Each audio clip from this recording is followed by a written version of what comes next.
Hello বন্ধুরা, তোমরা দেখতে পাচ্ছ আমি এখন গোল্ডের চার্টে আছি। ঠিক আছে, গোল্ডের চার্টে অর্ডার ব্লক কত সুন্দরভাবে, কতটা অ্যাকুরেটির সঙ্গে কাজ করে এটা আমরা দেখাচ্ছি। ঠিক আছে, যেমন যেন বলে যে অর্ডার ব্লক সেই মধ্যে কাজ করে না, ঠিক আছে, তো তাদের উদ্দেশ্যে যেটা দেখানো। তো 5 মিনিটেরটা অর্ডার ব্লক মার্ক করছি, যেটা অর্ডার ব্লক মার্কেট একদম অর্ডার ব্লকে ট্যাপ করেই মার্কেটটা পড়েছে একদম। এই যে হচ্ছে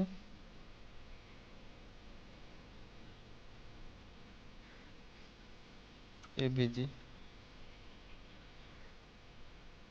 তো দেখতে পাচ্ছেন একদম অর্ডার অর্ডার ব্লকে ট্যাপ করে মার্কেটটা কিন্তু নিচে পড়েছে।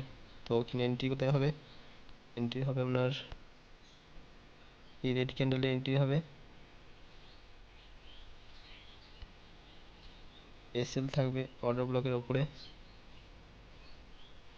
জাস্ট $5 মতো এসএল হচ্ছে, 5 প্লাস। আর টার্গেট কত দূর থাকবে? এই যে এখানে একটা এফবিজি আছে, এই এফবিজি, এই এফবিজি উপর টার্গেট থাকবে। দেখতে পাচ্ছেন কত সুন্দর একদম এফবিজি অবধি টার্গেট দিচ্ছে মার্কেট। মার্কেট একদম এফবিজি অবধি টার্গেট দিয়েছে, তারপরে আবার রিজেকশন নিয়েছে। আর একটা অর্ডার ব্লক আছে।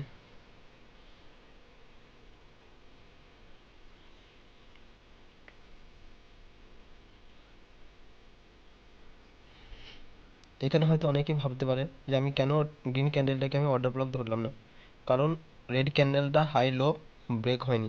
ঠিক আছে, তার কারণে আমি রেড ক্যান্ডেলটাকে আমি অর্ডার ব্লক হিসাবে ধরলাম। তো দেখতে পাচ্ছেন কত সুন্দর একদম অর্ডার ব্লক থেকে ট্যাপ করে নিচে একদম অর্ডার ব্লক অবধি আসছে। দেখতে পাচ্ছেন 1:7 দিচ্ছে টার্গেট। তো এরকম আরও নতুন নতুন ভিডিওর জন্য আমার চ্যানেলটিকে সাবস্ক্রাইব করুন। ঠিক আছে, আজকে এটুকুই বলার ছিল। তো টাটা, বাই বাই, ঠিক মতো আবার দেখা হচ্ছে পরের ভিডিওতে। এরকম কোনো নতুন ভিডিও নিয়ে আসছি। তো থ্যাংক ইউ।